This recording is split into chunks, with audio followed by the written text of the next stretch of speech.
Jadi kamu pengen hidup mulia, gampang. Deketin Nabi Muhammad. Dek, kamu kepengen hidup mulia, gampang.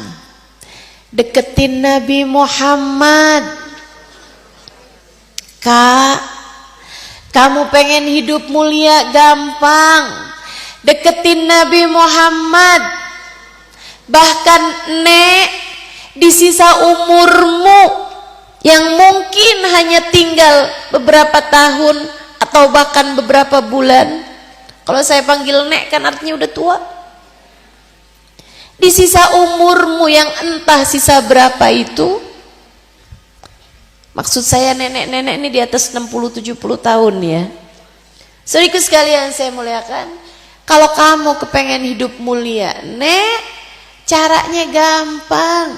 Udah gak usah kepikiran mau ganti handphone. Udah gak usah kepikiran kepengen punya mobil, kepengen punya tas yang bagusan, kepengen punya ini, kepengen punya itu, gak usah. Kamu kepengen hidup yang mulia, gampang Nek, deketi Nabi Muhammad. Deketi Nabi Muhammad.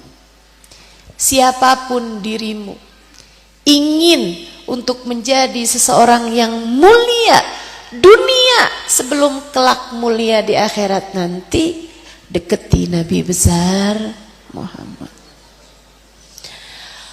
Ketika Nabi Nuh bawa ruh Nabi Muhammad, yang lain ditenggelamkan, Nuh diselamatkan Allah.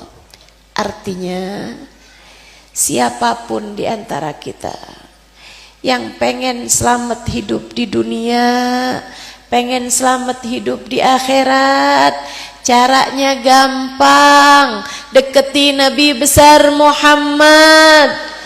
Deketi Nabi besar Muhammad. A'udzu billahi minasyaitonir rajim. Wa ma kana Allahu liyu'adzibahum wa anta fihim. Kami tidak akan menurunkan azab kepada satu kaum selagi kami lihat engkau wahai Nabi Muhammad ada di antara mereka.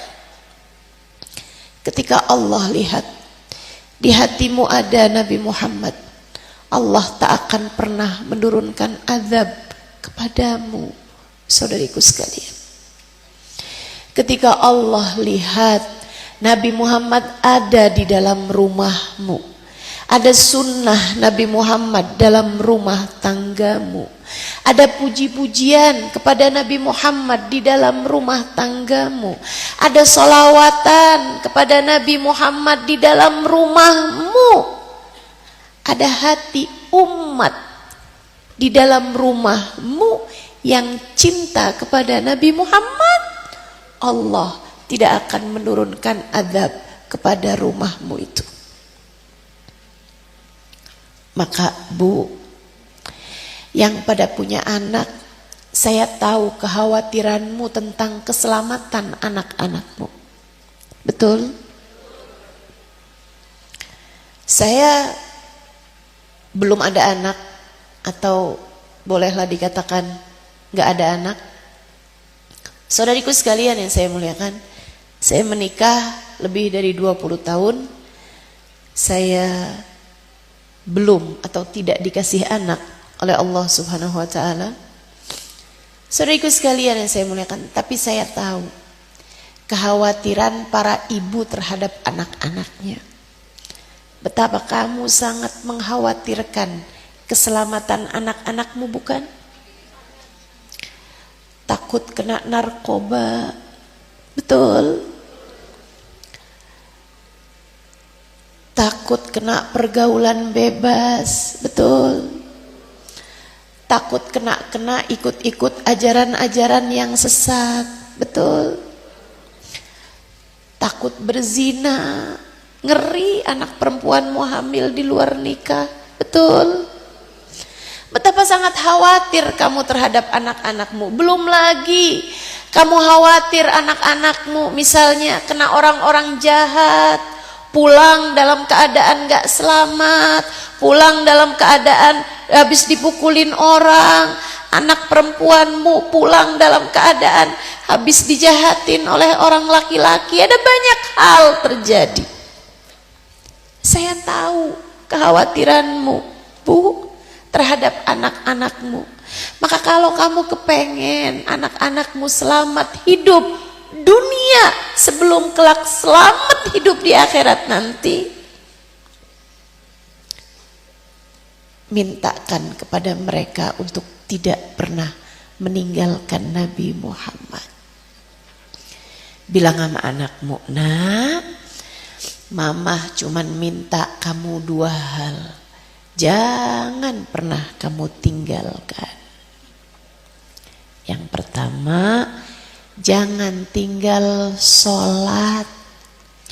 Orang kalau ninggal sholat, ninggal Allah. Kalau orang ninggal Allah, ditinggal Allah. Dan kamu gak akan pernah kuat ditinggal sama Allah. Yang kedua, jangan tinggal sholawat. Sebab sholawat mendekatkanmu kepada Nabi Muhammad. Kalau kamu dekat sama Nabi Muhammad, kamu bakal hidup selamat di dunia maupun di akhirat. Ingat-ingat ya, 2 hal itu sampaikan sama anakmu. Udah gak usah panjang-panjang kalau ngasih nasihat sama anak, bu anak lupa. Gak usah banyak-banyak ngasih nasihat, kamu harus menjadi yang paling berprestasi. Kamu harus menjadi seorang yang paling dapat membahagiakan orang tuamu. Ingat ya nak, surga ada di bawah telapak kaki ibu. Gak usah panjang-panjang begitu. Dah, 2 hal itu aja. Yang pertama apa tadi? Sholat jangan tinggal. Yang kedua apa tadi? Sholawat jangan tinggal. Insya Ibu-ibu saudara sekalian yang saya muliakan, Allah ketika titipkan cahaya Nabi Muhammad pada sulbi Ibrahim alaihi salam, ketika Allah titipkan cahaya Nabi Muhammad pada sulbi Ibrahim alaihi salam, Allah jadikan Nabi Ibrahim pinter. Ketika ditanya sama rajanya, siapa nih yang menghancurkan berhala-berhala ini? Apa jawabnya Nabi Ibrahim?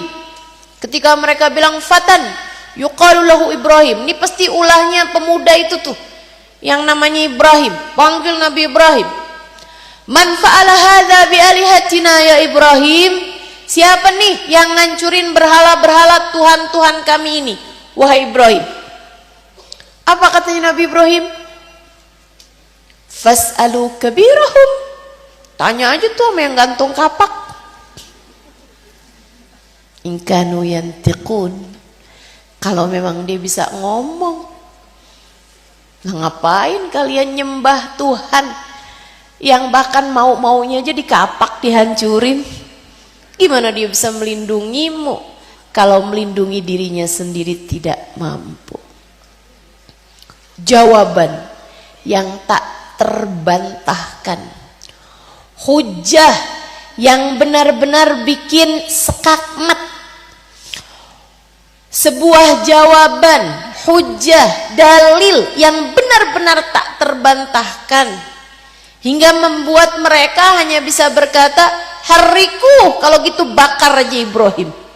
Nggak dikalahkan hujahnya karena tak terbantahkan. Jadi pinter orang kalau deket sama Nabi Muhammad.